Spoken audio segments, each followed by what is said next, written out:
GM, everyone. Welcome back to another GC Crypto episode. I do apologize. I'm very much under the weather. That's why we couldn't go live yesterday. But obviously, we had to go to live today because we have a very welcome guest in Betty. Obviously, GM2 Betty. I know you're a fellow Aussie as well. So it's nice to actually have someone on the same time zone as us, Craig. Authentic GM for once, right? I know, like you can say it actually at GM, like it's wild. Yeah. But no, I love it. And Craig, mate, how are you going? How's your weekend? Everything like that? Yeah, g'day everyone. GM, a sincere GM, an actual real one. To Betty, thanks for coming on. Thanks everyone for tuning in. Hello, America. GE to you.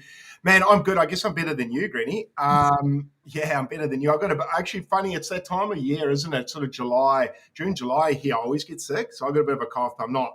I haven't got ear infections and shit, dude. So I'm sorry to hear that. Thanks, bro. But I'm happy to be here, so I can't really complain, dude. The market's pumping, even NFT. God, even ordinals are going up in price, man. So if ordinals are going up, then, or even runes are, some of them. So Shade. I love it. I mean, we got so much to touch on because obviously Betty literally comes from that NFT space. So it's fantastic timing when you think about what the market's doing at the moment. But we always like to stream it back first, Betty. So talk to us about how you actually got started in crypto, when that actually was, what did you buy first, all those sorts of things. Okay, so I think my crypto journey is very similar to everyone else, where I joined in 2017 and bought some Ripple and then forgot about it for many years. Didn't do anything. Yeah. Come back, didn't touch it, nothing. Always looking at it though, like with interest and I guess curiosity. But then it was the pandemic that really got us like headfirst full in and never emerged ever again. And it was basically in 2021, at the start of 2021, we were all in lockdown and we'd lost like all our income, everything from work. We ran like full stack creative production agencies and development agencies, and all of our development was surrounded it's surrounded like IRL activations on a big scale, as well as large data sets and things like that. And basically everything just fell away because, you know, we didn't have the Olympics anymore. We didn't have like the golf masters. Like it was all just like gone. Yeah. So it was a panic because our whole pipeline just got gutted right away. And, you know, we're self-employed. We've got kids. We're in lockdown. Don't know what to do. But Psych, who is my co-founder on Deadfellaz and also my husband, has been a digital artist for many, many years, and an art collective that he's been part of for a long, long, long time, run by a fantastic digital artist called Justin Malice, shout out to you, called Depthcore. The artists in there, they were like, you should check out NFTs and, you know, it's really cool and see what's going on. And at the time it was going wild. And so we did. And then me not being the one that's creating the art, I was more fascinated with the tech and the community behind it and the way it could like redefine the relationship between brand and consumer and all of that sort of thing. So I dove into that part and I just like stalked Twitter for a really long time. I was sat on Clubhouse, you know, listening to it in the background all day. And it went from there really. And then Deadfellaz was like just a worm in my head. It just straight in. And it was a fully formed idea and I had to see it be created. I knew it was going to work. I knew people would love it because I really wanted it as well. So sat down with Psych and we created it together and there you go. The rest is history. Now here we are. It's so epic. I'm like looking at timing because like a lot of NFT projects really came out in 2022, like after sort of that initial big pump at the end of 2021, and pretty much into full blown ETH season. Like like as we were just talking about before we jumped on the show, like just absolutely wildness. Like you can't even comprehend if you weren't there, you just can't comprehend what NFT season was like in that 21 to 22 period. And you both were there, so it's like you guys understand. But you're not there. No, I was there. Hey, you said you were not there. I was like, oh. No, I was certainly there. I just didn't have the money. Like I remember I'd only just started work for like a year or so, and I was a teacher, so like nothing too outrageous. And I had run up a bit of money, but then NFTs were just that next premium because ETH had pumped so much. And I was like, dude, like I don't even have 5 ETH to try and like get into an Azuki or try and mid and move then, or to even try and catch a mutant at 3 ETH. So I watched it a lot from the sidelines and then chased all the bloody derivatives and then a lot of money, got scams and all that sort of shit. So a lot of people in the same boat as me, but it's good to see that you guys launched. I'm looking at the timeline of when it actually launched for Deadfellaz, and it was August. Yeah. Very early. I like that. Yeah, so it was Friday the 13th of August. Oh, that's cool. Yeah, and it was, we basically, they were almost not ready, and I was like, listen, we have to launch on Friday the 13th. Like that is what is going to happen. And we really rallied, and it launched. What was really funny was back then, I saw someone, who did I see on the timeline today speak about the sense of urgency? Maybe it was Dee's. Someone's speaking about the sense of urgency that they haven't felt in a long time that's come back today. And that urgency was so real. I've also seen JN Silver talking about mental health. So look after your mental health, guys, whilst things start to the Discord was just like crazy. And before a mint, everyone would panic and get ready. And because there were huge gas wars, which would price everyone out completely, which was honestly kind of thrilling sometimes, but also awful. It was thrilling. I remember it was so good. We wanted to create that. Like, so we were the first ones ever to do an allow list of sorts, which was extremely caveman-like in terms of looking at allow lists now, because it was literally just like a Google sheet, and people were you were allowed to get between 1 and 5. And you just filled out like an order form, like I'm going to get 3. And you sent us ETH, and then we would send you the token when we minted. And it was just like a trust exercise. That's not so when you think about it. I know. But we paid for the gas for so many. So we didn't actually make a crazy amount on mint. Everyone talks about, the amount that you made. We really didn't compared to the mints that came after that. And I think we minted for 0.025. And it was just a really fun time. There was panic on the day because Art Blocks was supposed to do a big mint that day, like around the same time. So everyone was panicking about gas, and it was crazy. But then they had a bug in their contract that stopped that. So, yeah. Very cool. So where did this idea come from Deadfellaz? Like, honestly, I would rank this in some, like probably top 5, top 10 art, literally so recognizable in crypto. Like it's very iconic. Where did that really come from? It came from an amalgamation of everything that we love personally and wanted to see. So I was seeing all these communities form around art and identity, and I thought, well, that's really cool. But I didn't see anything that represented me or that I would want to represent myself online as a legacy, you know. So I was like, well, we'll just create it for ourselves. I think everybody in the history of time kind of has gravitated towards the sort of spooky, a little bit creepy since forever, you know, like Grimm's fairy tales and God knows what else back in the day to now. And I've always loved it since I was a little kid. And so it's like, and then so we just combined our love of like the horror genre and especially zombie movies. Like that's a real staple, isn't it? It hadn't been done in NFTs, and combined it with everything that we love from gaming, pop culture. Like you'll see in the traits little breadcrumbs and hints of things. One of my favorite things is that one of the traits is after Bill Murray, and he actually bought a Deadfellaz that that was for him. Yeah. Oh, that's epic. That's so cool. Yeah, it was really cool. Oh, Murray's a legend, man. Yeah, he's so massive. Any other celebrities? Any other celebrities buy? So many celebrities bought Deadfellaz, and we didn't buy a single one for them or reach out to them, or it was all.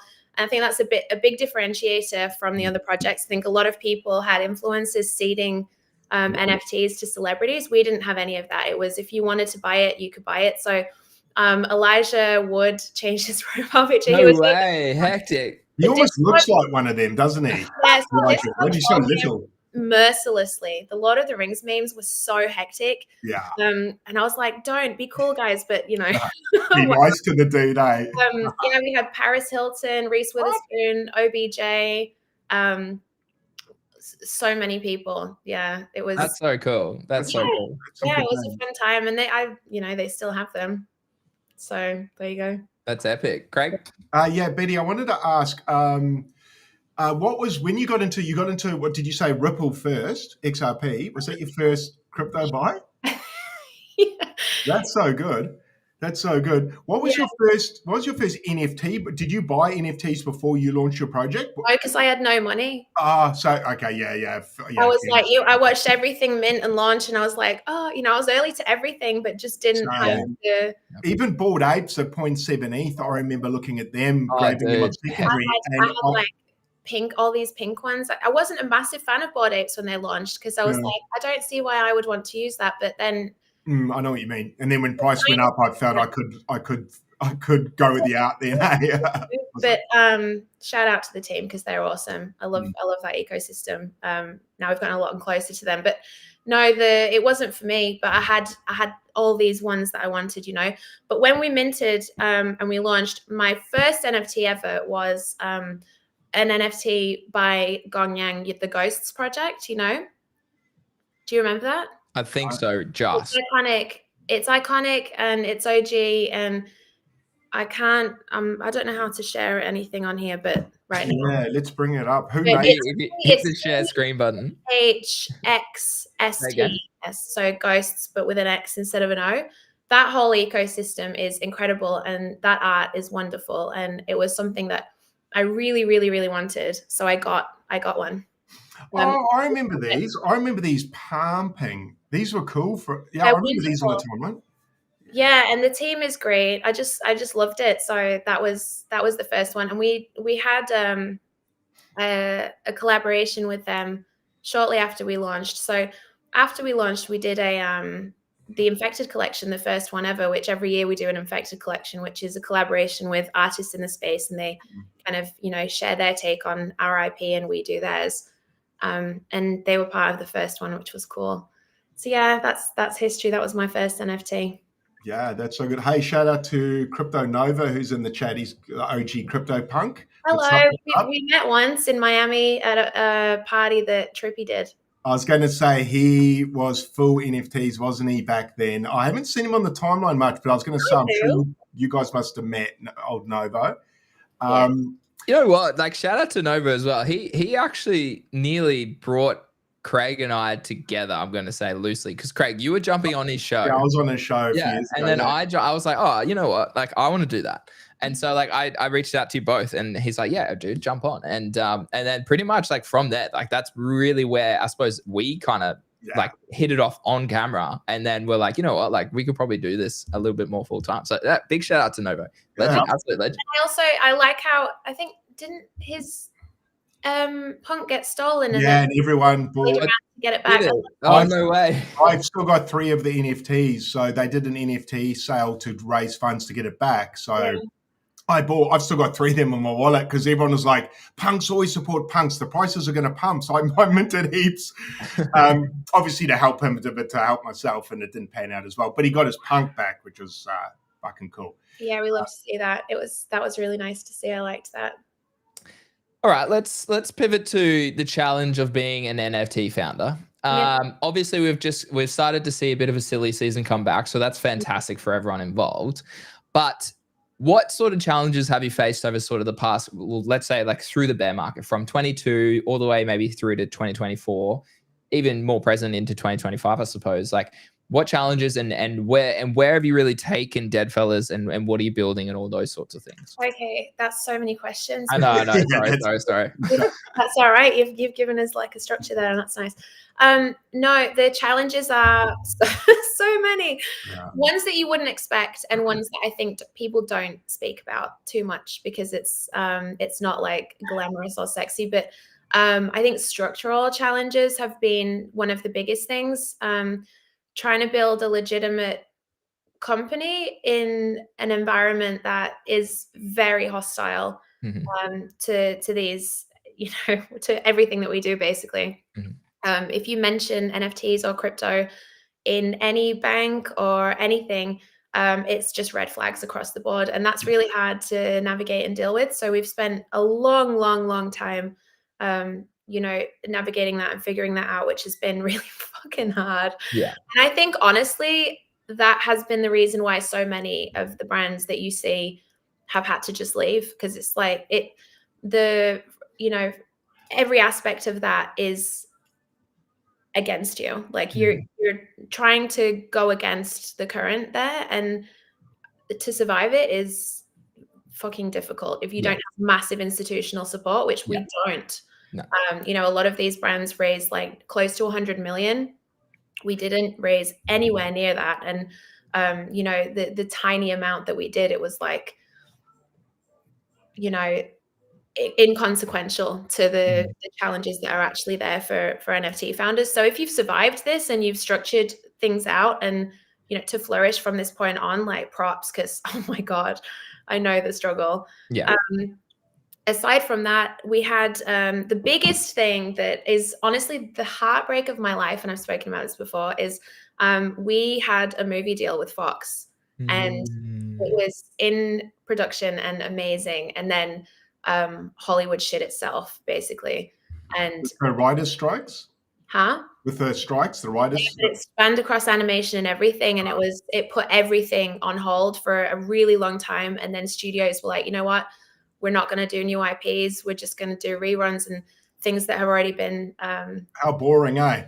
Reruns. Well, it is what I mean, yeah, I think so too. But if you look at the stats, like, for things that are released, it just makes sense for studios to do that. So, like, logically, I understand, I get it, but like emotionally, trauma, deep trauma, because to that point as well, like, the environment and everything that we had done kind of came together in this perfect picture, and it was beautiful, and everything was like lining up, and all of the things that were like in production were in support of that, as an offshoot and all of that sort of stuff. And then it just fell away, and we were like, fuck. And then the bear market really hit, and we were like, fuck. Worse and worse, like the perfect storm. But luckily we're founder operators, so we can do everything ourselves. So the restructuring that has to happen to survive things like that can really gut out a team. But for us, we can just do everything ourselves anyway. So it was kind of just like, okay, let's just hunker down, like, pivot, sort ourselves out. So we did that. So in response to that, I mean, we had gaming products that were already in the plan and, like, fleshed out and ready to be developed, and we were just like, right, well, we'll focus on that instead then. So that's what we've been doing, as well as a few other things. But, cool. No, and I want to take that conversation in that direction. I mean, I run a business, and it's like it's the trading group and the brand of Greeny and stuff, and it's challenging. Like, I know, like, I've spoken to Craig about this for a long time, and he's in the same boat, because his whole business is literally trading and content and whatnot and partnerships, right? And our biggest thing is like, okay, well, how can we best prepare for the bear market? Because you can't, like, sure, it's very frothy now. We're getting good signups. You're trading really well. You're getting a lot of success. But what happens in 18 months' time when there isn't as much success, or in 2 years' time when the market really starts to go quiet again? Like, how can you survive there? Do you have enough runway to really capitalize during that period of time and then come out the other side of it and be successful? So massive shout out to you, and kudos to you, and obviously your partner as well, because, like, at the end of the day, like, a lot of people, as you said, they step away. Like, it would be fascinating to know the stats of NFT collections and companies that didn't come back, or just like a lot of people extracted. But at the end of the day, a lot of people did try to build. I mean, the biggest one that comes to my mind was Pixel Vault. Like, it's absolutely astronomical how that was, like, so big, so many promises, so elaborate, and then literally is technically now what, a rug, you could nearly say. So yeah, massive respect to you, Betty, in my opinion. I think there was a lot of naivety, to be quite honest, on our part in terms of the bear market, and like looking at how different things could get. Like, that was our first rodeo as well, you know? Exactly. Everything that we'd done prior to that was not the same as what we were doing. And there was just, I guess for someone that's been in crypto for many, many years, maybe they would have been able to look at that differently and anticipated something like that happening, but we didn't. And it was difficult to navigate. But like you said, I mean, knowing that things are cyclical now, to the extremes that they are, is nothing but a superpower, to be quite honest with you. So yeah, it definitely helps. Craig? I think it was the same for everyone, and I think like even for collectors or holders or traders like myself, the bear market, it was hard, and it was weird, hey? Like that NFT run for a founder must have caught founders off guard so much as well, because obviously you had a lot of founders, I think, coming into a space where no one is really familiar with the space because the space was so new, and then especially then add on NFTs, which was so new. So there was no one really experienced who could be a mentor to anybody, really. Like who would be a mentor? But because everyone, yeah, exactly. I feel like the people coming in now are, you've got such a great collection of people with a lot of experience to look to. However, I do want to put that with a warning, because I've seen people come out of the woodwork in the last 2 days, make extravagant claims that are completely incorrect. And artists that, just want the best for themselves are going to follow that somewhat blindly, I think, and get wrecked. So please take everything that you see on Twitter with a grain of salt, everyone. Yeah, probably take some profit, as Greeny as I preach as well, at highs of people if things get frothy. Betty, one of the things I wanted to ask you, because obviously it resonates with Greeny and I think, did you dox yourself in last year? No, it was 2022. Was it 22? Yeah, it was 22. Was it all the way back then? What prompted you to do that, and how did you find that response? Because obviously we're doxed. What led you to decide to go from a PFP to your actual who you are, who your face is? Well, so at the time when I launched and when we were, when things were like all kicking off, I had a growing audience like quite fast, and I represented a very small portion of female founders at the time. And the environment was almost, it was a lot more hostile than it is now, if you can believe that, guys. It was crazy. So I didn't want to be public, as like visually. Obviously I am with my name and everything, but like visually, because I just wanted my work to be received first, and to like that to be the thing that led everything, which it did.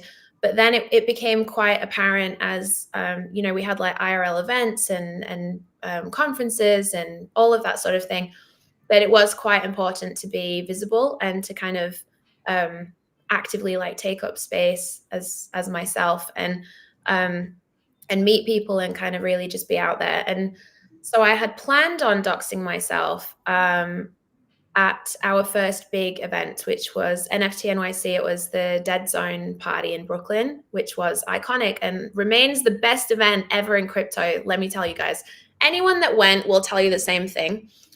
So there you go. It was fantastic. It was amazing. I wanted to dox myself there, but I had been invited to go speak at the first VCon, which at the time was a really big deal. Like everyone was going crazy for it. If I had said no to that, my community would have been quite disappointed with me.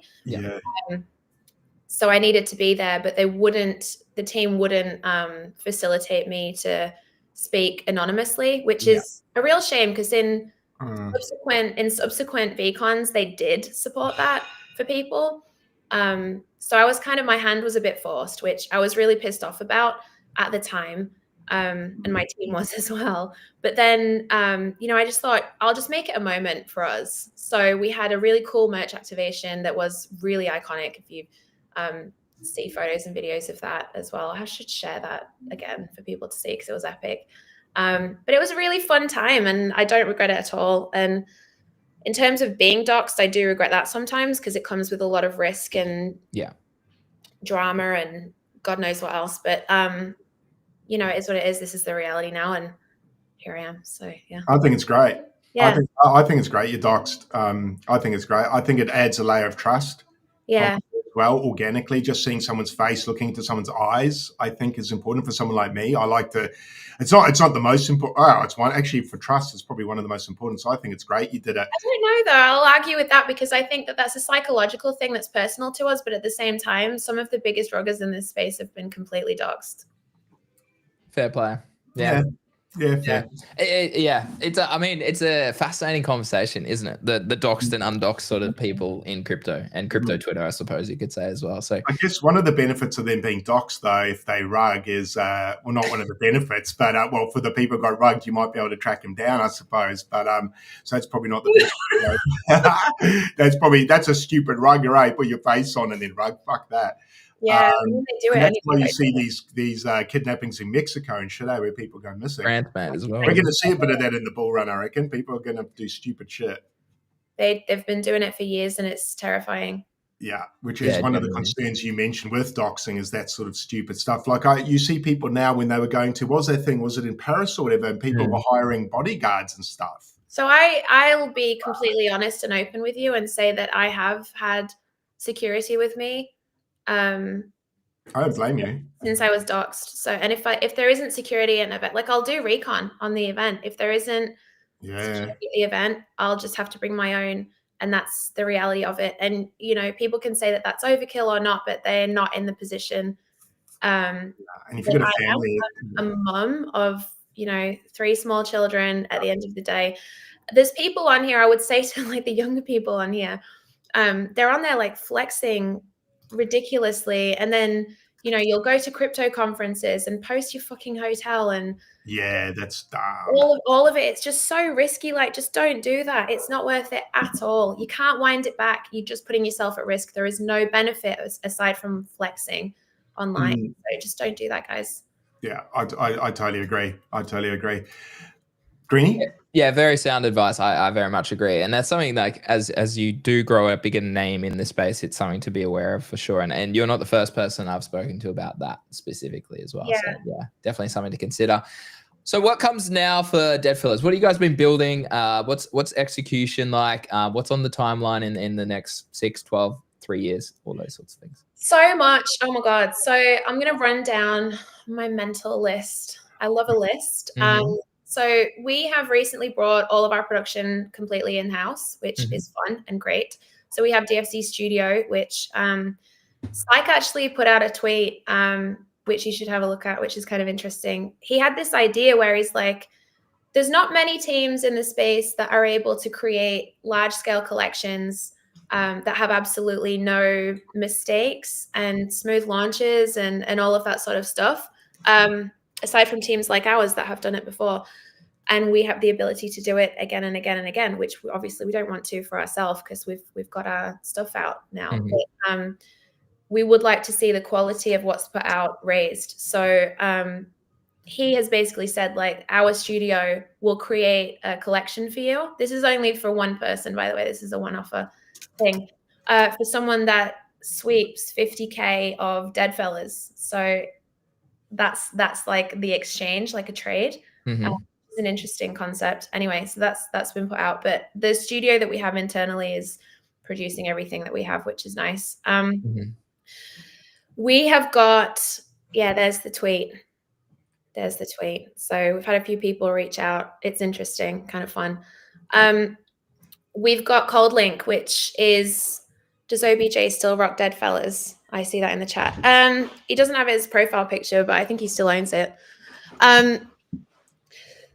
Aside from that, we've got Cold Link, which Cold Link is the world's first completely universal verification tool. So it allows you to connect anything in Web3 to anything else. So it allows you to have your assets and your ownership and your history on chain acknowledged in any environment and rewarded subsequently. So whether that's in Telegram, in a Roblox game, in an iOS app, on Twitter, on any other chain, it's just like complete freedom, basically, which is really cool. So when you look at brands like Azuki, for example, that have a collaboration with Crunchyroll, they could, for example, have like a thing where all of their holders or people that have interacted with their ecosystem can get like special content or some kind of benefit within Crunchyroll without Crunchyroll needing any Web3 tech or anything like that. So it's really interesting. We've got brands, obviously you see Sappy Seals releasing their Roblox gaming ecosystem, which is really exciting. We actually have a horror game ready for Roblox as well, which is really fun. That's cool. Yeah, so this sort of thing is expanding into different ecosystems is why we needed ColdLink, because there wasn't anything that allowed that bridging over without risk to happen. So now you can link your all your stuff to like a Roblox username or something and have rewards for you in game without Roblox needing to change anything about their process, which is, I think, was a big hurdle for a long time. Anyway. No, that's massive. Is that, Betty, just to cut in there, is Yeah. that similar, not to compare products, would that be similar to Warm Wallet with where We Knew made it from 10KT? If they had Warm Wallet where you didn't have to connect your actual wallet with the asset, it was an intermediary, so you weren't signing. Sort of. Yeah, sort of. So what's happened is everything that was available in terms of being able to delegate ownership or prove ownership did have some kind of risk attached to it. So you are signing permissions at some level, which for people with assets that have been their identity for many years or assets that are worth a lot of money, from an OPSEC perspective, it's not safe. It's horrendous. I hate doing it. I personally have used those services just because, and no shade, but on a personal level, I just won't link or connect to anything. I'm not going to do that. And the same issue we found with our testing of our gaming products, even the testers were like, I don't want to link to this, which is, people don't want to delegate, people don't want to link, people don't want to sign permissions to the wallets that have all of their stuff. So, and that makes complete sense. So it was a big hurdle for us. We're like, well, what the fuck are we going to do? Yeah. We had the documentation for ColdLink written a long time ago. It was teased in a roadmap in 2022. And it just got to the point where we really needed it. So it's different from existing solutions because it doesn't rely on you signing any permissions. It basically works with microtransactions and block traces that allow you to basically prove ownership without signing anything. There's no blind signing. There's no interacting with smart contracts. It's very, very secure. The most secure, it's the most affordable, and it's the most universal. So all of the other solutions, they don't have the capability to do this across into Web 2, or we can basically, like, say you go to a concert and you get a ticket from Ticketmaster, you can cold link to your Ticketmaster ticket number. And then on the door, they get just like a CVS file of people that have cold linked, and they can identify VIPs based on on-chain holdings immediately with no risk. So it's just really, really awesome. The cool thing is about it, we've restructured that. We did like a beta launch on it, and we've got quite a few ecosystems either integrating it behind the scenes or have already integrated it. Like a kid called Beast has it for their internal reward system.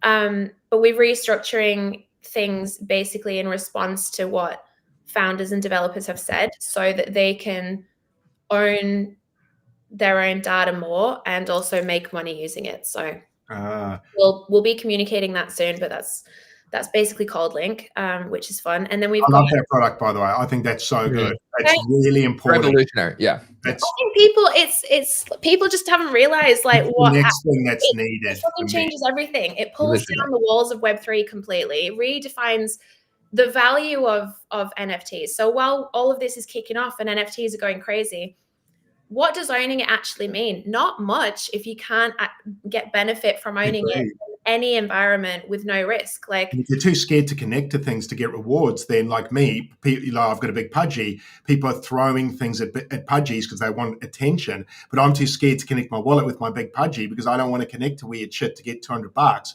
Whereas if I had something like that and I was safe and I had no risk, I'd be connecting to everything. Exactly, and that's the whole point. Point. So, yeah. It's awesome. It's gonna be great. I think people were a little confused at first, like, what is this NFT founder? Like, these are creatives that have created a tech product, which has been something that the competition, so to speak, has publicly said about us. But at the end of the day, like, we know what we're doing. The tech is solid and sound. It is exactly what we needed as a brand for ourselves and our gaming products, and just so happens to redefine things for other people. So I'm really proud of that, and it's just going to go from strength to strength. Aside from that, we've got our Roblox games. almost ready to go, which are sick. My son loves Roblox. I mean, every kid loves Roblox. It's a spooky one. So he'll love that. He'll love that. It's such, well done. Roblox is, I mean, I know everyone listening knows this, but if you've got kids, man, that's all you hear about. Like everything. Millions of daily users, real users.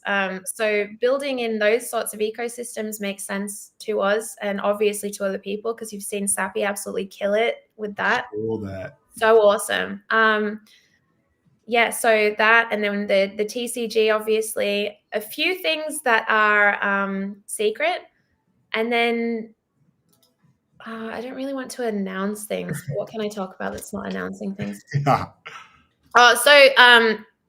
Basically, in August, we have our birthday, right? Mm-hmm. So we'll have a nice big birthday then, and will there be presents, Betty? There's going to be presents. There might be. Sweet.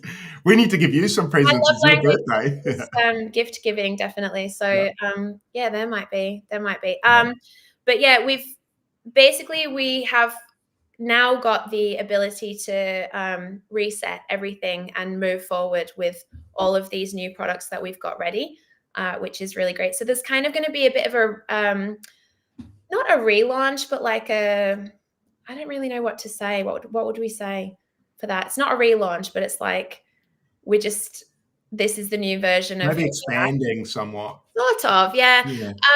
We have you've probably seen on the timeline, I've kind of teased these small fellas, like cute versions of Deadfellaz. Yeah, so what we've done is over the years, we've struggled to make short form, like fun, meme-ish animated content with the way that our particular design is, which obviously the art is iconic, but because it's not full body and the ratio of the body to the head, everything was kind of just, it didn't lock into being ideal for that sort of short form, meme-ish, fun, animated, viral content that you see across TikTok and everything. So we have redone everything and redesigned these so that they're like prime for animation and prime for viral social content, basically. So that is, obviously it's worked for other brands. We have a massive pipeline of it ready to go. But we thought, like, it's not fair to redesign our all of our art and then not give it to our community. So we've basically regenning the whole thing. So everyone will have access to that, which is really cool. Yeah, that's epic. How important is community to you guys? It's the most important. I feel like we've got the best community in Web3, and I'll stand on that because you could go to our Discord at any time and it's just loveliness. It's like there's no awful animosity. It's like, I don't know, the people that have been in our community since the start or since, early days are genuinely friends, and they kind of have gravitated towards each other in this way where it's like created a beautiful, I don't know, it's like a family in many ways, which is crazy to say about an NFT project, but that's what it is. And I value them so much. They're such good people, and they've come together and made amazing things themselves in their own right. So community is everything. I love them. Yeah, it's hard to curate that because, I mean, obviously I was in a lot of NFT projects in 21, and a lot of projects had Discords, which is still pretty common practice. Yeah. And man, I felt bad for the founders in a way. The founders that meant well through, say, 22, 23, 24, because the Discords became so toxic. Oh my God, like, definitely is. As founders, I felt so bad for you because even as a community member, I was like, holy shit, I need to stop going into this Discord because I'm a holder. I like the project, but going in here makes me want to sell because you've got all these holders that are so mad, especially holders that bought the top, which we all did. And that's not the founder's fault what the project went to price-wise. That was not the founder's fault. That's just where we took it to. Yeah. And seeing people in those chats just going off every day at the founders, I was just like, I just never got that. Yeah. I never got that. Like, that's obviously great. A few people here and there. And honestly, like, FUD is good. Yeah, In yeah, many and that's ways, probably like, good you look it at it is. like that. So in two ways, it's good. If you're not doing something impactful that's creating, either meaningful change or meaningful impact, you're not going to get those strong reactions. And if you're getting a strong reaction, that you are going to get the inverse as well. That's how it is. So as much as someone loves you, someone's going to really fucking hate you. Yes. And that's So true, Betty. you're okay That's so with. true. Yeah. And the other thing is, it's, FUD is often constructive criticism just kind of dressed incorrectly. Like, Agreed. not everyone's strong suit is communication. No. And so often people don't really know how to articulate their feelings. Especially when angry, I suppose, as well. Yeah, and so it just is what it is. So when I get someone being particularly insane or rude or whatever, I do try and look beyond that a little bit. And you know what? I get so much worse on Twitter from people that don't have anything to do with Deadfellaz and never will. Yeah. So I'm fine. Like, I feel like in terms of what I can survive, I've been put through it in different ways, and that's fine. Yeah. Yeah, people on the timeline are brutal on X, aren't they? Greeny and I will get the same. And I've noticed the more, I don't want to use the word successful because it sounds kind of arrogant, the more views, the more eyes on you get over time. And what you just said is exactly right. The more people that love you, there's an equilibrium, I think, which is just organic in life. There's always opposites, right? It's just the way it has to be. Yeah. And when you've got people that love you on the other side, there's going to be some that hate you. And that's definitely been for myself in this space. A big learning journey is just to accept the fact that people are just not going to like you for whatever reason. It might just be your face. It just pisses them off. Yeah. And there's actually nothing you can do. And you know what? I saw a guy speaking about letting go of not needing to be liked by basically when someone is mean to you or they have a very strong opinion about you, it really is just a reflection on how they feel about themselves. And while that sounds kind of cheesy and corny and whatever, if they don't, especially if they don't know you, they have kind of created a version of you in their own mind. Their mind has created that based on their own experiences and, pulling from their own life and where they're at emotionally and all of that sort of thing. So that is a reflection on them, not you. So if anyone is receiving any sort of online trolling or whatever, it literally means nothing. It's insecurities in their own life. It is. It literally is. So, I mean, as long as you stay loud and proud about being honest and the human that you are, and I know we, all three of us, that's the way that we created our brands and created our projects and everything. So that's it. Yeah. Did Clemente have a dead fella? Someone just did he? I don't know. Maybe someone's joking around. Someone's joking around. Likes me. I've got some people that I don't have anything against. I can't think of anyone I have like a war with, but there's a lot of people that really don't like me that have made videos and shit. Like, really? yeah. I never watch them, but I'll get tagged in them and people will send me them like, oh, have you seen this? And I see you never watch them. That's so good. and I don't even have the sound on because it's whatever. And then it's so odd. Like, honestly, if you hate me and you're going to spend time hating me, I'm sorry for you, but it would be nicer just to be friends. I agree. I think the timeline's a lot nicer if we could just all get on a little bit better. Man. The good news is the timeline at the moment with everything pumping, we're all going to be friends for probably the next 6 months, I reckon, and then we're all going to hate each other in about 18 months. I don't know, because even then I do feel like when things start getting really abundant, there is a bit of a scarcity mindset that people can operate from, where it's like, just want to keep it. If you look at someone else's success, it's like, oh, fuck you. True. Yeah. There's that like, too. Jealousy comes in a lot. We do that at the cost of ourselves because we're a fucking small industry. If someone's being successful, cheer for them because that's creating a positive and fertile environment for you to find success too. So yeah, you need people to trailblaze like yourself to kind of lay a foundation. And you guys, people that come after you will probably appreciate the battles that you've gone through because there's a path that's been laid and they'll be walking along that path and see all the dead bodies of the different founders that have fallen at different places. But really, to progress, you guys have to do what you're doing. I'm just not bothered what people think, to be fair. I'm just going to do what I'm doing. I'm very focused on where we're at and what we're doing. Like, we've restructured how we work internally. We've been building consistently since we launched, there isn't one day where we haven't done something for this brand, and I will continue that until I don't even know when. I want to see Deadfellaz where it's supposed to be. Yeah. I know that it's very undervalued. Like, obviously we can't talk about floor price and this and that, although crime season happened, so maybe they don't care whether we pump our own projects anymore.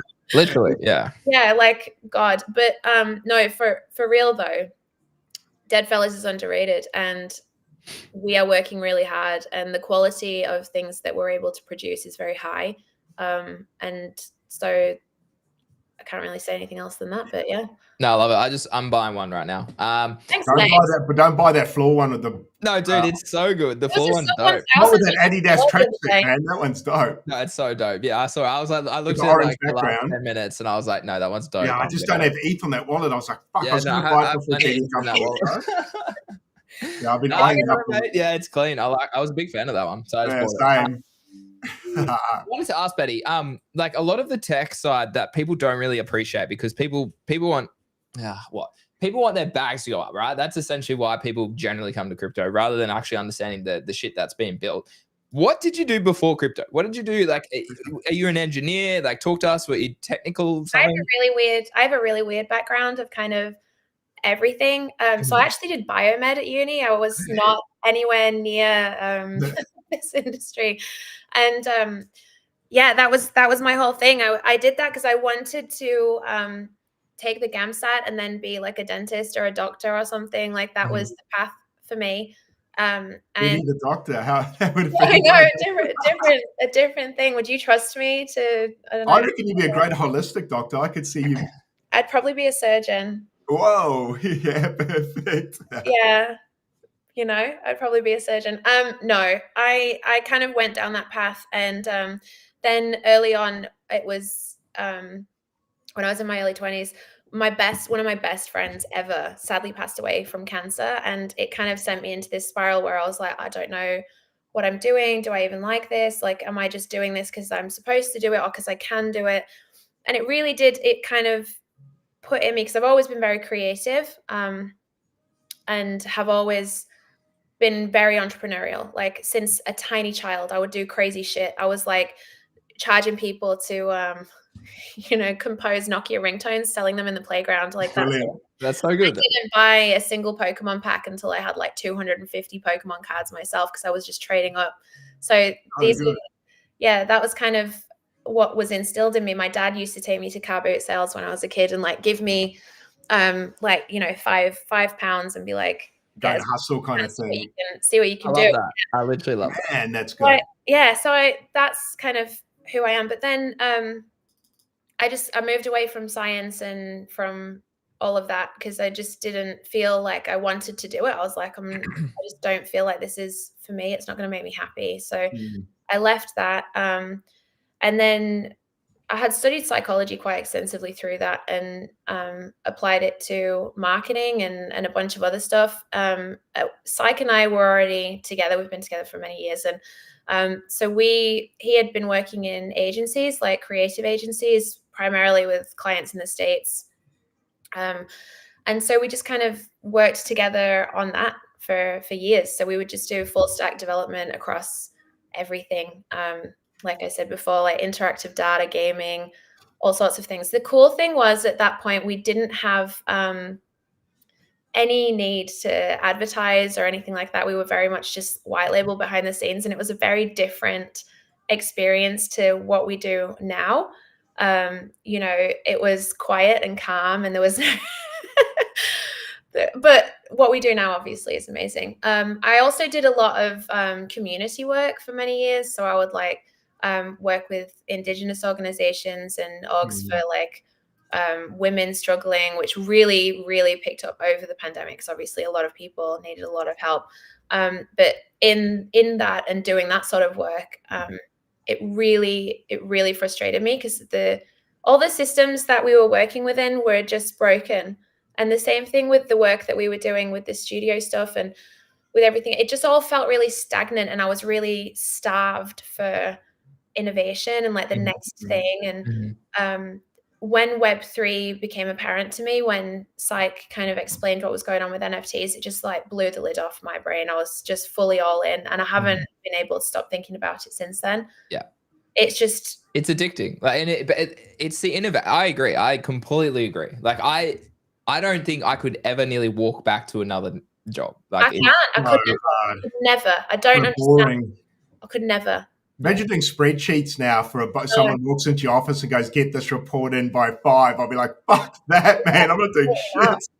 Absolutely not. It's exciting. What I'll we're do doing, my own, but not someone else's. No matter what, where you touch this industry, whether it's like as an observer or as someone that's copywriting for a brand or anything, it's exciting because you are working towards the future of something that is inevitable. Whether people are like buying your bags or not doesn't really matter at this point, because it is inevitable, this future that we are kind of building. There isn't one in which this technology isn't utilized significantly. You can't stop it. There's no stopping this. No. So yeah.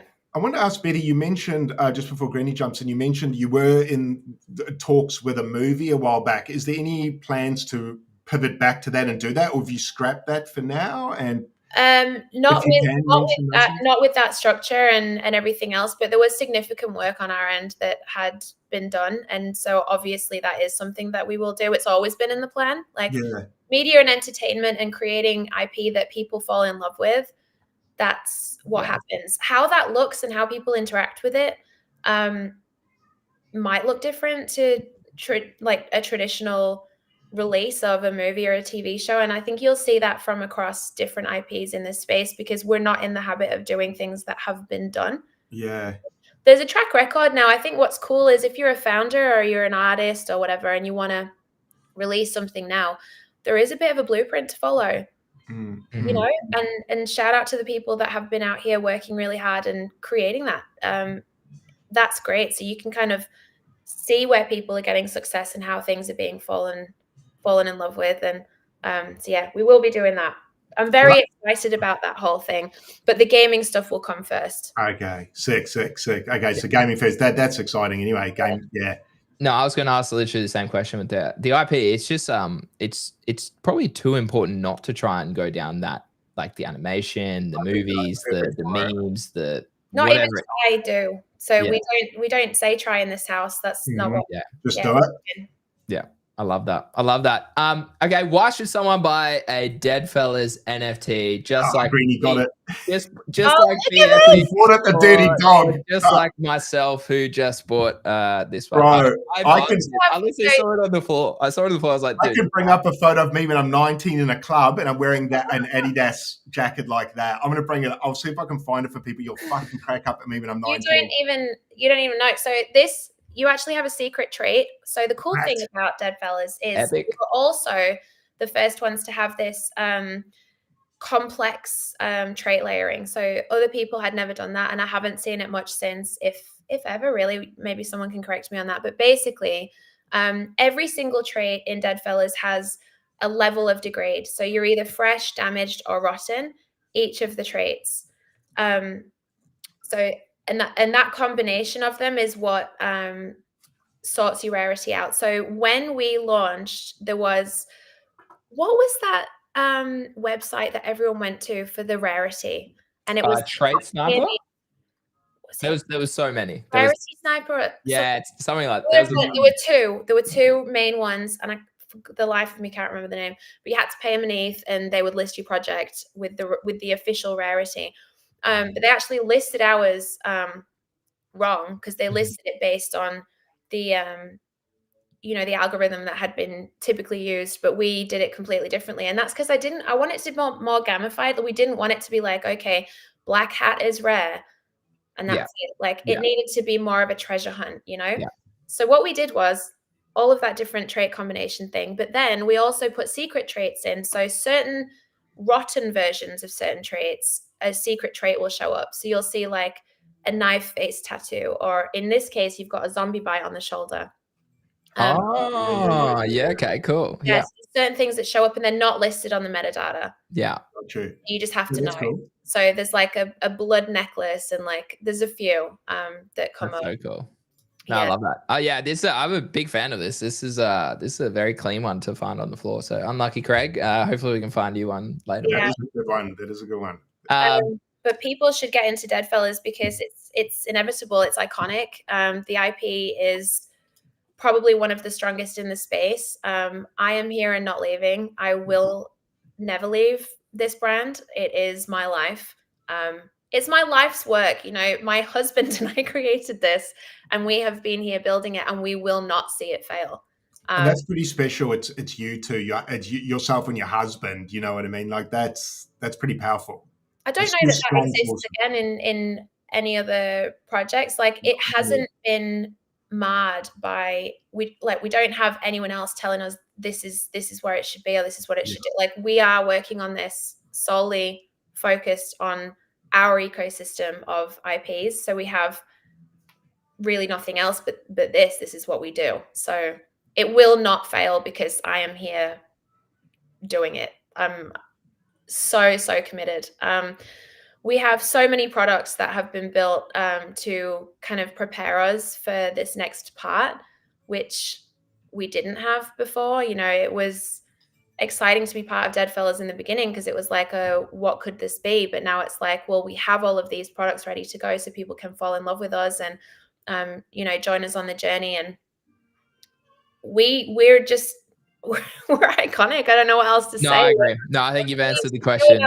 Like we've earned our place in this industry and we're here and we're not going anywhere. So if you want to come and hang out and join us on the journey, I would do it sooner rather than later. Were you guys the first to face the opposite way? Yeah, we were. Hectic. Yeah, so we actually did that. So the positioning of the Deadfellaz actually is reminiscent of, you know, those like 80s prom photos where they're kind of all like the ones that they get in like Walgreens where it's like the glamour shots, like that's what that was. We wanted it to be like a high school yearbook. That's funny. Cool. It actually kind of does look like that, the framing, right? Because it's slightly more zoomed, isn't it? Yeah. So we wanted everything to be very slightly different. I like the beanies. The orange beanies are cool too. I love an orange beanie. Bucket hats. There's some cool ones. And black backgrounds are pretty cool, huh? Yeah, I agree. Everybody loves the charcoal backgrounds. There was like a pretty cult following of the charcoal. I think it's because it pops. Everything pops on it. It's so good. Yeah. Oh, yeah. It's a charcoal, is it? Yeah, right. Yeah. No, big fan of the charcoal background. Betty, what's your opinion on NFTs, ordinals, all these sorts of things now? Like it's great to see a different perspective because at the end of the day, we're just traders who are part of the ecosystem. I mean, part of the Pudgy ecosystem now for, I don't even know, like 10 months or something. Where do you think NFTs are going? And where do you think they currently are? I think that we've misinterpreted 2021 as the start of NFTs. I think that it wasn't. It was just the inception of what was to come. I think we're very much still in the start of NFTs. I don't think there's a reality in which millions and millions and millions of people around the world are going to want to spend 150K on a PFP. I think that is a niche and will remain a niche. However, the IPs that are attached to these NFTs, I think that having those grow into like ecosystems that people really love, you know, like Pudgy, you'll see people obviously want to collect the inception of those IPs and have verified ownership over that and have rewarded participation in that ecosystem in different aspects of their life. And that is made possible with Cold Link. But it's also made possible by founders like not quitting on creating, not creating value, because I think that's a lame thing to say, but like provenance and reasons to want to engage with the brand, you know, different touch points in different places. Some people are going to want to buy a keyring of it for $5. Some people are going to want to spend 150K because they want the collected, you know, verified part of that ecosystem, and that's inevitable. I do think that NFTs are not going anywhere. I think that they need a rebrand desperately, and people are going to start referring to them as NFTs, whether they're digital collectibles or not. I think gaming is going to be a really, really, really huge thing. I don't think that we're being serious enough about that. Yeah. We've had a few like little kind of toe dips, I think, from lots of different people creating really cool things, but it's just been kind of creating an amazing game and then releasing it into an ecosystem where there's like a few hundred players isn't going to start off a reason for people to want to engage with NFTs. I think that doing things like releasing in Roblox and releasing, ecosystems where there's lots and lots and lots of users, where people have a reason to want to collect and own their items. Like, of course, you're gonna like GTA 6. I know we all joke about it, but like, imagine you collecting items and like you own them on chain and you own them. They're not just a game, like you own them. You can be, that's a whole ball game that's completely different to what we've got now, and that is NFTs. So yeah, that's going to be a game changer. Because my son, like in Roblox and that, these kids are running around collecting these items. That's very hard to trade.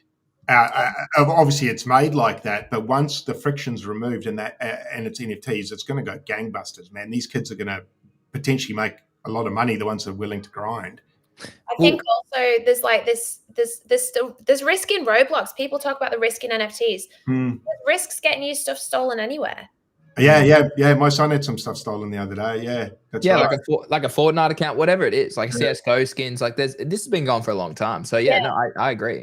Yeah, like you get a rare item in Fortnite, it could get stolen from you. So the technology, I do think security and acknowledgement of ownership and history and behavior is going to be a big deal in a secure way. So we're ready to kind of help that be a thing. Yeah. No, I love that. Craig, any last questions for Betty? We always like to end the show with any questions that you have for us, Betty, so you can start thinking about that. Craig, anything you want to end us with today? Yeah, I know Betty kind of semi-touched on it. Probably just what Betty's sort of looking most forward to with the project, maybe in the nearer term, next sort of, I don't know if this works in a time frame, next 3, 6. Let me take that time frame away. What are you most excited about in the near future, Betty, for the project? I think the launch of the new versions of our Fellas and like seeing the animated content start to roll out, because that's going to, I think, allow people to see what I see and see what OGs in our community have seen for many years, and just the things that we're able to ship, like as they start to come out, there's a satisfaction that is I can't even describe, because it's like I can sit here and say, oh, we've been working every day and we've been doing this and we've been doing that, but like unless we release anything, it's all bullshit. And that's the reality. Like, anyone could say anything they want online. To start to release things and be like, this is who we are, this is the amalgamation of what we've done, this is where we're going, that's going to be very satisfying for me, and I'm very excited about that. So it's kind of a bit of like a tying loose ends, clean and sharp, making it all beautiful and packaged and gorgeous to thrive. And that's what's happening over these next couple of months for us, which is just a great feeling, because it's been a lot of work. Timing wise, you've probably nailed it as far as the attention that NFTs are going to get. I can't lie, I'm very pleased about the nice little activity that's happening across NFTs right now. It feels good for everyone. I think anyone that's been in this space since 2021, 2022, I'm so happy. It's like an old wives' tale, like, oh, back in the bull run. But now you're going to start to hopefully see that energy return. I think it's going to be good for a lot of people. It's like a validation, I guess, of time and energy spent right in this space, whether you're an observer or a builder or what. Totally agree. I must admit, yesterday for me, watching NFTs pop off has been probably the most fun / energetic / everyone on the timeline having a really good time. It's, for me, much more impressive than meme coin hysteria. NFTs are just 100%. I'm not going to shit on meme hysteria though either, because I felt like, even I know lots of people, you lose money, me included. I'm not good at meme coins. Only a tiny little bit, but it's fun, right? Yeah. Like, it's fun. Even though it's terrible, it's toxic, but it's fun. Yeah, I think it's a necessary evil, but I think NFTs. I think that must just be the collector in me, because I was like you. I was like flipping cards when I was in primary school, and that, like X-Men cards, and I was collecting Star Wars and flipping all those things. So I think NFTs for me is just a little bit different, or just I think it makes me feel like a kid again. It's nostalgia. It really is nostalgia. Like, however, I can apply that emotional connection to a meme coin for real. Like I can like, oh, I'm attached to it. Like Pepe also, for me. we can't paint all of them with the same brush, because I do think there's ones that are like epic. Like, I feel like what Rect is doing with their ecosystem is so fucking impressive. Yeah, I am such a big fan of what they're doing, and 100%. what they're trying. They really did be like, we're just gonna fucking try and do this. We're gonna experiment. It's not been done. We're gonna try do it. agree. And they're doing it.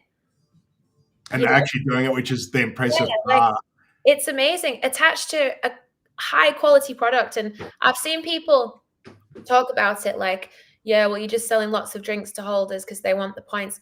Yes, but it's proven sales in an ecosystem. Whether they're buying them for whatever reason or not, it doesn't matter. The statistics speak for themselves. People collect McDonald's toys. I knew it when I was a kid. I went round to my friend's house, and his mum was a bit of a hoarder.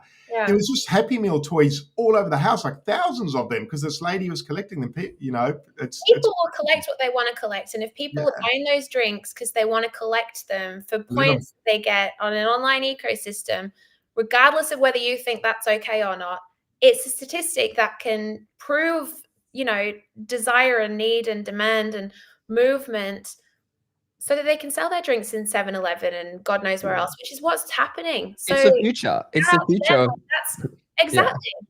You're not going to enjoy what the future looks like in every situation. And for me, it's like, okay, because a lot of people even, they footed Pudgy for being in Walmart. Yeah. Like, if it's not for you, that's okay. Yeah. But if it works for someone, it works for someone. And not everything is going to look the same. Yeah, I think, people have such a linear view. And that's why, like, the people that win in our space are the people that don't have a linear view and think outside the box. Exactly. And you know what? If you have a founder that's thinking differently and doing things differently to everyone else, follow them religiously. I'm such a big fan of all of the different founders that are doing things so differently. They have a different identity and a different viewpoint on things. They're bringing different context and life experiences and God knows what else into what they're building, and it's going to be a slightly different pathway each time. I made a founders chat recently, and it's been I saw that. Yeah, how'd that go? Oh, it's been awesome, honestly. I'm gonna make it into like a newsletter, I think, as well, because it's just like there's so much. It does drown out the noise, and I think that was kind of what was missing a little bit for us in that first 21, 22. People weren't talking enough, so it's just really meant for chatting, really. But yeah, it's great.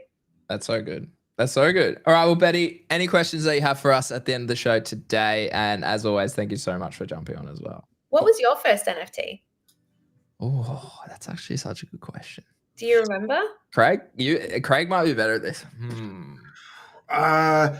It might have been a crypto cannabis club NFT, if you remember those. Yeah, Crypto Cannabis Club. They were they? No, they weren't Aussies.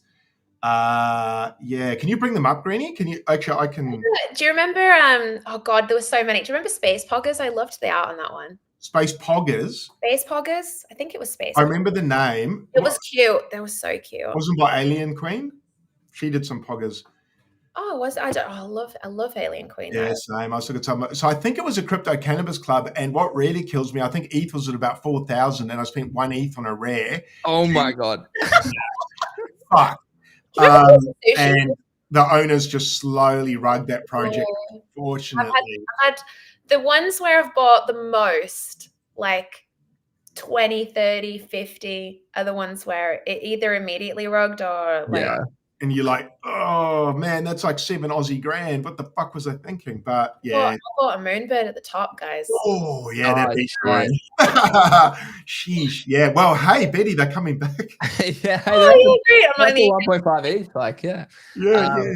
I actually don't know what mine was. Like, that's how long ago it was, and I can't track those wallets. Probably was a apart from your Pudgy.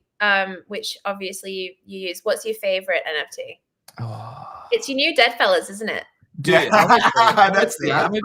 I've always been a big fan of the Deadfellaz. I don't really own a lot of NFTs. I'm too much of a trader, which a lot of people will disagree. He doesn't fall in love, Betty. He doesn't. I don't fall in love. You're hard. Even my Pudgy, there's probably a price I have to sell it. Like if it gets to $100,000 US, like that's a stupid amount of money. We're trying to buy a house maybe one day. Like it's like I need to take profit on a trade like that. Like I have to. Well, listen, that's fine. Yeah, that's okay. We're different people because I can't. I'm horrific at it. I could learn a few lessons from you. I think I need to. It takes be a bit more stoic with things. I can't. Enough heartbreak. It's so true though. Like I've actually executed this cycle. This is my third cycle, and so we traded ordinals a year ago. I sold like the BTC puppets and stuff into the pump. I sold a Mad Lad at the top. I have executed, which is nice because a lot of people don't. But yeah, it's hard. I would love to hold my Pudgy for a long time, but if it gets to some unreasonable level, I have to sell that. I've always been a fan of Doodles, always been a fan of Deadfellaz art. I've always been a fan of Squiggles, which actually pumped the past few days as well in terms of art. Yeah, I don't know. I've actually, the Doggo is probably the most iconic Greeny PFP. That one was the Hot Flame Doggo. That one's. If you sell your Pudgy, Greeny, what will you go to? What are you going to fall back to? This beautiful face, Craig. This beautiful face, man. Yeah, I know. No, well, maybe the Deadfellaz. I don't know, like because it would probably be something that I would own. I'd rather I don't know, Betty. Actually, this is a good question for you, Betty. Yeah. What do you think about PFPs and the battle of a NFT or a my face as a PFP? What do you mean? Like what's on Twitter? Well, I prefer a PFP any day, honestly. Yeah, I do. Yeah. I just think it's the thing. I don't know. Like digital identity, I think the fact that you can own your digital identity and choose how you show up in spaces and have this like personal branding and I think that's a nice, powerful thing in a world where your data and your face and everything else is like commodified and owned. And I think it's really a cool concept, and it's something that I've been a big fan of since I kind of saw it start to happen. Mm-hmm. You won't see me changing my profile picture anytime soon. I don't care. Yeah, no, and then we had Easy on the show a couple of weeks ago too, and it's the same as his. His Badoggo that they created. It's been iconic ever since he had it. So it's like that's kind of like I would love to create maybe a PFP variant of maybe me or something, because obviously I know Bold is quite viral with the amount of PFPs. Like Zen obviously has one and co. So maybe that could be a route I go down, but I don't know. Maybe those are cool, by the way. I'm pretty jealous of those. Yeah, my wife could create something. I don't know. I'll have a think. But that's Craig. That's if I'm selling the Pudgy, mate. That's only if they get up to maybe. I don't know. We'll see. Yeah. What's the price? Do you have a price? I do. 100K. I'm fucking out of there. Yeah, I'm out of there. I said to my wife, we're getting a new kitchen, and so she'll fucking kill me if I don't sell. If I'm up enough to buy a new kitchen, I've got to get the new kitchen. So they got to 30 ETH when ETH was what, 4K or less? What, the Deadfellaz? No. Pudgy. Okay. Yeah. So ETH was 4K. They got to 30. So they were worth $120,000 US. I'd probably consider around that again. All right. Well, I think that's fine. Yeah. Hopefully Mrs. Greeny's tuning in and listening to these things he's saying. These foolish things. Tyler in the chat, bro, he said, sorry, I got to read. I love chat comments. It's so ridiculous. Just don't paper hand your meme coins for a 2x. Bro, 2x is profit, homie. Okay, I would gladly take 100 2x's than try and round trip a bag to 100x, bro. Rethink your thinking. That's smart. Yeah. Betty, thank you so much for your time. Very much appreciated. Awesome to get insight into what you're building, what you have built, and what's coming in the future. I'm stoked that I am now part of the ecosystem. I needed to jump in the Discord. I'll sort that out later today. But yeah, thank you so much for joining Craig and I today. Thank you for having me. It's been really great to chat. I love the Aussie NFT, Aussie Web3 community. I hope that we come together more, Agreed. Agreed. Yeah, thanks. Thank you for jumping on, Betty, and thanks for everyone tuning in today. We had a lot of messages in the chat, Betty, saying you're things like you're a effing legend, Betty's the best, stuff like that. So, from our perspective, yeah, great to have you on. Thanks for coming on, and obviously the communities loved you coming on and chatting NFTs, which is super cool. I'm excited. We're back. Yeah. I hope Deadfellaz kick ass. I will grab one later today. I'm gonna have to now go and bloody find one I like. Is Greeny the perfect one for me. I will find that picture when I'm 19 wearing that jacket. You guys are going to lose your shit. Funny. I look like Gollum. But I will find it. But yeah, shout out Deadfellaz. And I'm excited to see, Betty, where you take this. I like seeing creators create. It's the best. I like seeing you guys get weird and do weird shit that I won't think of because I'm retarded. So I'm excited to see where you take this. It's super cool. Thank you. Thanks, guys. Thank you so much. Thanks, Greeny, Betty. you go and get some rest, brother. You gotta mate, put ears in your eyes, man. I was literally about to say, I don't know if I'll be on tomorrow, guys. I'll have to see. Craig obviously will join Eli tomorrow, and that show went epic last week, guys. So we'll see how it goes. Maybe you sleep, brother. But if you're good, you're good. We'd love to have you there. But let's go make some money. Let's go trade some NFTs and go buy Deadfellaz, guys. They're fucking sick. Yeah. Thanks, Betty. Thanks, chat. Thanks, Craig. Everyone, have a lovely, what day are we? Tuesday? Have a lovely Tuesday, and we'll see you hopefully tomorrow. Craig will be here, but if not, I'll see you when I am feeling better. But yeah, thanks for tuning in, and we'll see you next time.